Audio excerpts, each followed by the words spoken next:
এই দুনিয়ার নানান কিসিমের মানুষ আছে। পাগল মানুষ, আধা পাগল মানুষ, শিক্ষিত মানুষ, মূর্খ মানুষ। এক এক মানুষের আবার এক এক রকম চিন্তা ভাবনা। ম্যাডাম, মানুষ যখন একা থাকে তখন কিন্তু আসলে সে একা থাকে না, তার মনের ভিতরের মানুষগুলো তাকে ঘিরে থাকে। একা থাকার একমাত্র উপায় হলো অনেক মানুষের সঙ্গে থাকা, কারণ জনতার মধ্যেই আছে নির্জনতা। পৃথিবীর সবচেয়ে সুন্দর দৃশ্য কি জানেন ভাইজান?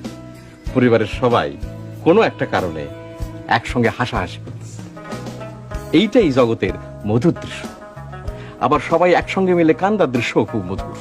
জি ভাইজান, তবে কাঁদতে হবে একসঙ্গে।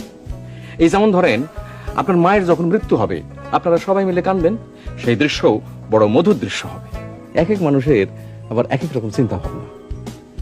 এই যেমন ধরেন, আমরা এসে যদি কেউ বলে যে হাসান মিয়া, তোমার আমি সারা দুনিয়া ঘুরে দেখাবো, বিনিময়ে তোমার চোখ দুইটা দিতে হবে, বাকি জীবন অন্ধ থাকবা, আমি রাজি হয়ে যাব, আনন্দের সঙ্গে রাজি হব।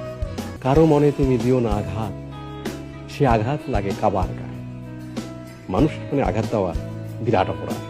এই পৃথিবীতে দুইটা জিনিস আছে, একটার নাম জয় আর একটার নাম পরাজয়।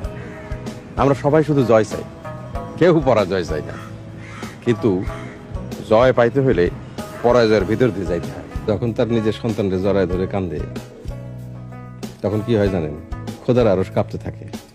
মনটারে করতে হবে পানির মতো, হাজার দাগ দিলেও দাগ পড়বে না, পানির উপর দাগ পড়ে।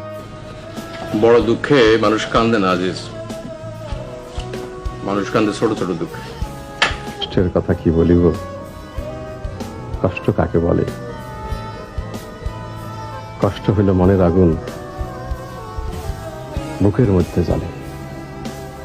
নিজের কষ্টটাকে ছোট করে দেখেন ম্যাডাম, অন্যের কষ্টটাকে বড় করে দেখেন।